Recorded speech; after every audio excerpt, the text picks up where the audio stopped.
भविष्यपुराणम् उत्तरपर्व एकादशाधिकशततमोऽध्यायः। कामदानवेश्याव्रतमाहात्म्यवर्णनम्। युधिष्ठिर उवाच वर्णाश्रमाणां प्रभवः पुराणेषु मया श्रुतः पन्यस्त्रीणां समाचारं श्रोतुमिच्छामि तत्त्वतः। काह्यासां देवता कृष्ण किं व्रतं किमोपोषितं केन धर्मेण चैवेताः स्वर्गमाप्स्यन्त्येनुत्तमम्। श्रीकृष्ण उवाच मम पत्नी सहस्राणि सन्ति पाण्डव षोडश रूपौदार्य गुणोपेता मन्मथा यतनाशुभाः। ताभिर्वसन्तसमये कोकिलाले कुलाकुले पुष्पितोपवनोत्फुल्ल कह्लार सरसस्तटे निर्भरा पानगोष्ठीषु प्रसक्ताभिरलङ्कृते कुरङ्गनयन श्रीमान् मालतीकृतशेखरः गच्छन् समीपे मार्गेण साम्बपरपुरञ्जयः साक्षात् कन्दर्परूपेण सर्वाभरणभूषितः अनङ्गशरतप्ताभिः साभिलाषमवेक्षितः प्रवृद्धो मन्मथस्तासां सर्वाङ्गक्षोभदायकः निरीक्ष्य तमहं सर्वं विकारं ज्ञानचक्षुषा शेषे ऋषितः सर्वा हरिष्यन्तीह दस्यवः मयि स्वर्गमनुप्राप्ते भवति काममोहिताः। एतद्वाक्यमुपश्रुत्य बाष्पर्याकुलेक्षणाः मामोचुर्वद गोविन्द कथमित्तद्भविष्यति। भर्तारं जगतामीशं भवन्तमपराजितं दिव्यानुभावां च पुरीं रत्नवन्ती गृहाणि च द्वारिकावासिनः सर्वान् देवरूपान् कुमारकान् भगवन् सर्वलोकस्य कथं भोग्य भवामहे। दासभावमनुप्राप्य भविष्याम कथं पुनः को धर्मः कः समाचारः कथं वृत्तिर्भविष्यति। तथा लालप्यमानास्तां बाष्पपर्याकुलेक्षणाः मया प्रोक्त युवत्यस्ताः सन्तापस्त्यज्यतामयम् जलक्रीडा विहारेषु पुरा सरसी मानसे भवतीनां सगर्वाणां नारदोऽभ्यासमागतः हुताशन सुता सर्वा भवत्योऽप्सरसः पुरा प्रणम्य वलेपेन परिपृष्टस योगवीत् कथं नारायणोऽस्माकं भर्ता स्यादित्युपादिश तस्माद्व्रतप्रदानं च शापदानम् अभूत्पुरा शय्याद्वयप्रदानेन मधुमाधवमासयोः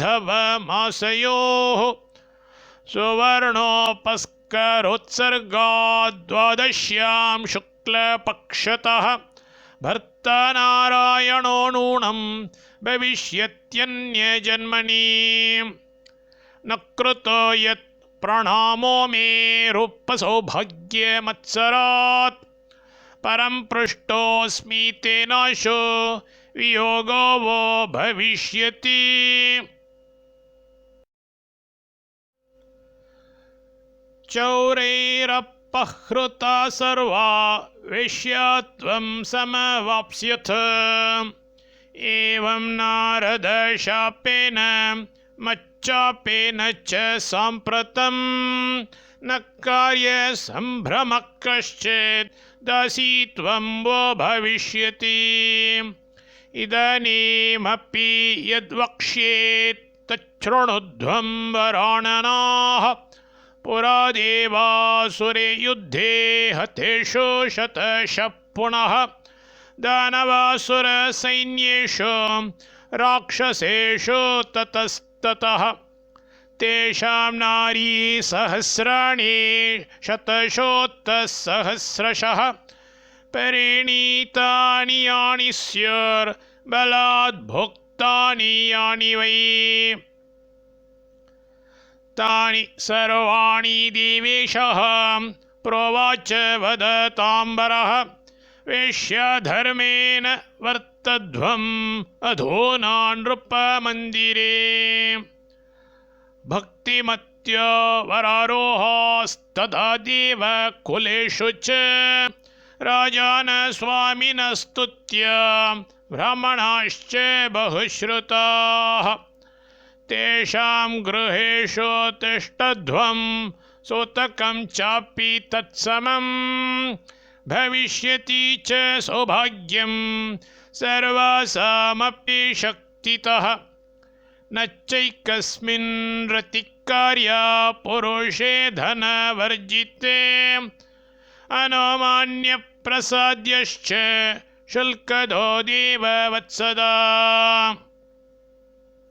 स्वरूपो वा विरूपो वा द्रव्यं तत्र प्रयोजनं। न तद्व्यतिक्रमकार्यो ब्रह्महत्याम् अवाप्नुयात्। न चापि मद्यपाभिश्च भाव्यं कौटिल्यबुद्धिभिः। यः कश्चित् शुल्कमादाय गृहमेष्यति वत्सदा।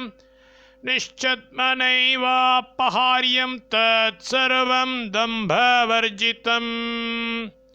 व्यभिचारो न कर्तव्यः स्वामिना सह कर्हि चेत्। रूपयौवनदर्पेण धनलोभेन वा पुनः। दासी भूत्वा च या कश्चित् व्यभिचारं करोति च। पतिना सह पापिष्ठां यात्यधोगतिम्। देवतानां पितॄणां च पुण्येऽह्नि समुपस्थिते। गोभूहिरण्यधान्यानि प्रदेयानि च शक्तितः। ब्राह्मणेभ्यो वरारोहाः कार्याणि वचनानि च। यच्चाप्यन्यद्व्रतं सम्यक् उपदेक्ष्यामि तत्त्वतः। अविचारेण सर्वाभिरनुष्ठेयं च तत्पुनः। संसारोत्तारणायालमित्तद्वेदविदो विदुः। यदा सूर्ये दिने प्राप्ते पुष्यो वास पुनर्वसुः।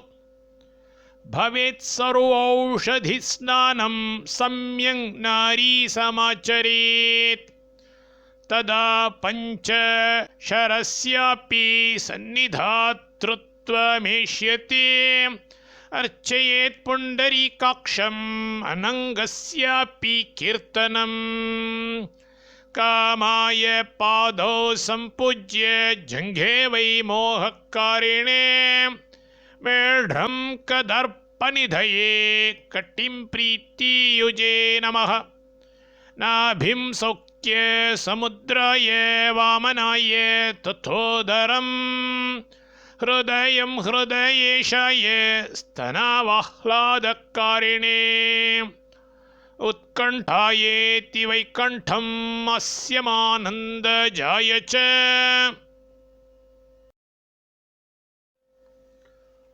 वामांसं पुष्पचापाय पुष्पबाणाय दक्षिणम् नमोऽनन्ताय वैमौलिं विलोलायेति च ध्वजम् सर्वात्मने शिरस्तद्वद्देवस्य पूजयेत्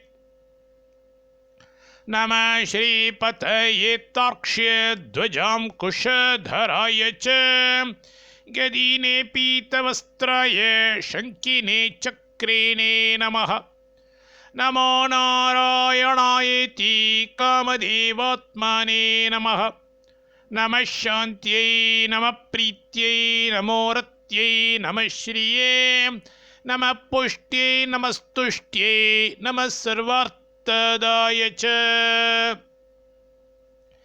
एवं सम्पूज्य गोविन्दम् अनङ्गात्मकमीश्वरम् गन्धैर्माल्यैस्तथा धूपैर्नैवेद्यैश्चैव भामिनीम् अत्र चाहूय धर्मज्ञं ब्राह्मणं वेदपारगम् अव्यङ्गवयवं पूज्य गन्धपुष्पादिभिस्तथा शालेय तण्डुलप्रस्थं घृतपात्रेण संयुतं तस्मै विप्राय सादद्यान् माधव प्रीयतामिति यथेष्टाहारभुक्तं च तमेव द्विजसत्तमम् रत्यर्थं कामदेवोऽयम् इति चित्तेव धार्य च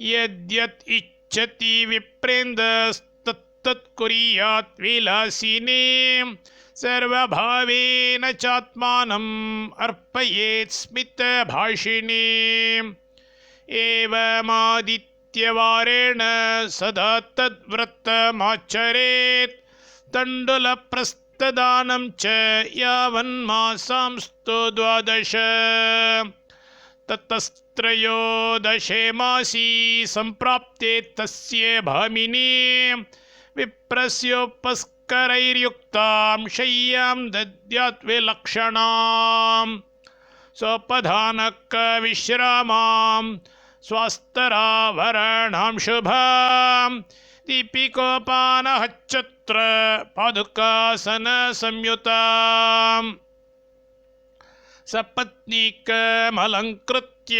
हेमसूत्राङ्गुलीयकैः सूक्ष्मवस्त्रैः सकटकैर्धूपमाल्याणोलेपनैः कामदेवं सपत्नीकं गुडकुम्भोपरि स्थितं ताम्रपात्रासनगतं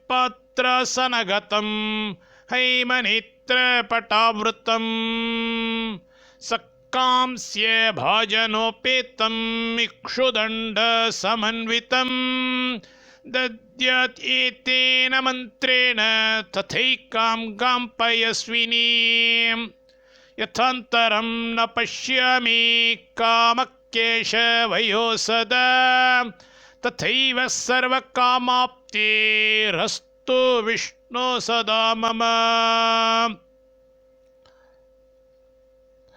यथा न कामिनी देहात् प्रयाति तव केशव तथापि मम देवेश शरीरस्थं पतिं कुरु तथैव काञ्चनं देवं प्रतिगृह्णन् द्विजोत्तमः क इदं कोदात् कस्मादात् कामः कामायादात् कामोदात् कामः प्रतिगृहीत कामं समुद्रमाविशमैतत् इति वैदिकमन्त्रमीरयेत् कोदादिति पठेन्मन्त्रं ध्यायंश्चेतसि माधवम् ततः प्रदक्षिणीकृत्य विसृजे द्विजपुङ्गवम्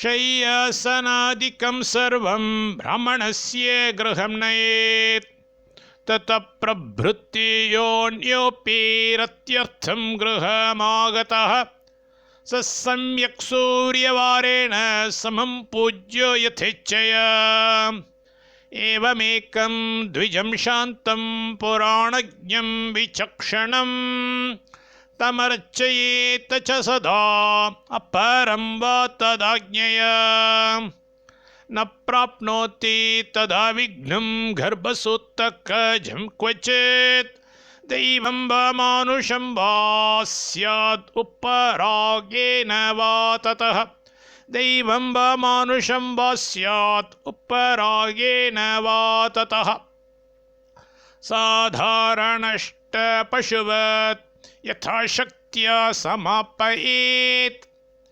एतद्वक्कथितं सर्वं वेश्य धर्मम् अशेषतः पुरोहितेन यत्प्रोक्तं दानुविशो ततो मया तदिदं च व्रतं सर्वं भवतीषु प्रकाशितम् सर्वपापप्रशमनम् अनन्तफलदायकं कल्याणिनीनां कथितं कुरुध्वं तद्वराननाः एतत्पार्थ मया पूर्वं गोपीनां तु प्रकाशितं पुराणं धर्मसर्वस्वं वेश्यजनसुखप्रदम् करोति आशेषमखण्डमेतत् कल्याणिनी माधवलोकसंस्था सा पूजिता देवगणैरशेषैर् आनन्दकृत्स्थानमुपैति विष्णोः आनन्दकृत्स्थानमुपैति विष्णोः इति श्रीभविष्ये महापुराण उत्तरपर्वणि श्रीकृष्णयुधिष्ठिरसंवादे कामदानवेश्याव्रतवर्णनं नामैकादशोत्तरशततमोऽध्यायः।